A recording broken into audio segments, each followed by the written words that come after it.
kayo kung bakit ganyan ang nakikita nyo? Sa kabila ng init ng panahon, eto kami, nagsiselebrate ng Pasko. Ang dahilan? Ang mamang to. Yan si Uncle Sam. Hindi siya siraulo.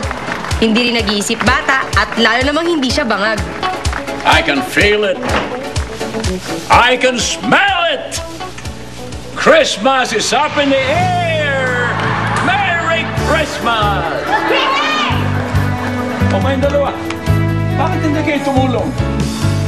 Naku naman, Uncle Sam. Itong dalawang to, asahan niyo. Pero alam niyo naman mga tamad yung mga yan. May kabit nga ng mga pako na maliliit. Hindi niya magawa. Puro ako lahat gumagawa dito. Masama lang naman ho ang pakiramdam namin, Uncle Sam. Saka, nakakapagod yung init. Pagod na pagod kami. Oh, mamatay na ba kayo? Tatawag na ba ako ng punerarya? Hindi naman. Hindi pa naman. Ano ba yung pinagkakabit niyo dyan? Bakit po? Alang kalatoy-latoy! Parang mga hikaw ng tikbalang. Naku naman, Uncle Sam. Iyan lang yung budget ko. Pinipintasan mo pa. Pwede na yan. Saka- Unless magbigay ka ng... Mabuti pa! Ito ang isabit niyo. Ha?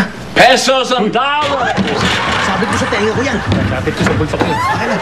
Thank you pa rin ako, Ricky. Bakit? Kapal talaga ng mga pagmumukha mo. Hindi na kinaya. Siya nagsabi. Hihiyain mo si Uncle Sam. Kahit na.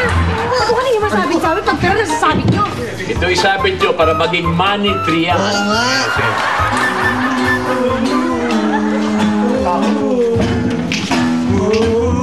Matandang chipmunks. We wish you a Merry Christmas.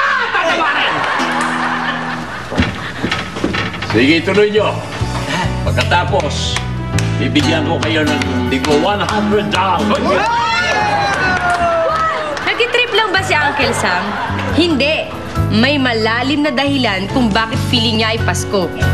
Ganito yun. Pero bago yun, Merry Christmas! Ano? Talaga yan?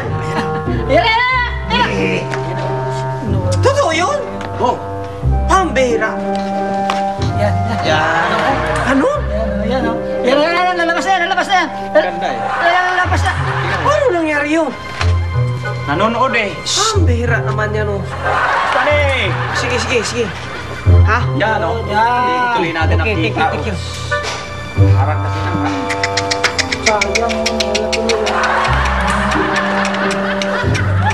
Boss, ano problema? Parang naano ka? No? Kanina pa eh. Yun nga, naano nga si Chubibong. Ano? Hindi, si Chubibong kasi nakwento niya si Mami Baby. Sumabit. Sa bus o sa jeep? Hindi, yun. Sumabit sa pyramiding. Na-involve siya sa pyramiding. Pumutok. Ayun. Hinabol siya ng mga nag-imbis sa kanya. Ay, boss, kailan natin dalawin sa City Jail yun? Oh, kita mo na. Ikaw, kasasabi pa nga lang nung tao na ngayon pa lang nagkaroon ng ganyan. So, kinulong mo kaagad eh, kinulong mo. Yan na naman kayong dalawa eh. Mamaya magkasakitan kayo ha. Kayo masyadong pisikal. Kalma lang. Pero namumroblema nga ako dahil nga yung nanay ko. Nanay ko yun. Siyempre kailangan kong tulungan. Sino ba tutulong doon? Kundi ako din. Ako! Eh, may pira ka ba? Wala nga. Wala akong kapira-pira. Ano nga yung gagawin ko? Saan ako kukuha ng pera? Alam ko na.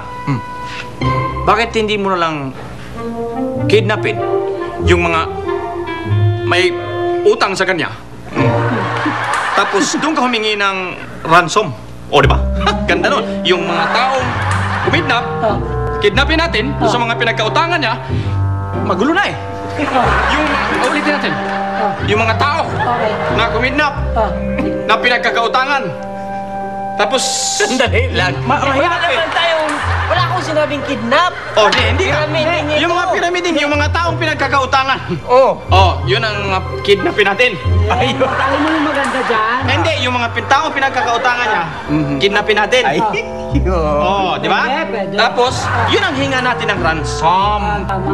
Ransom! Pero yung mas maganda dyan, Ganda yun. ang maganda dyan, yung nanay niya na lang, kidnapin natin, para walang tayong mahinga ng ransom, di ba?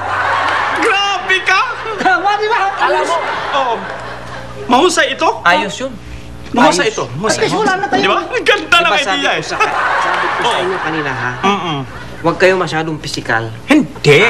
Ha? Huwag kayo masyadong pisikal! Nakakapagod. Arvin! Kuha mo kaming kape, mainit na mainit. Oo, dahil pagod na pagod kami. Naglaro kami sa ilalim ng araw.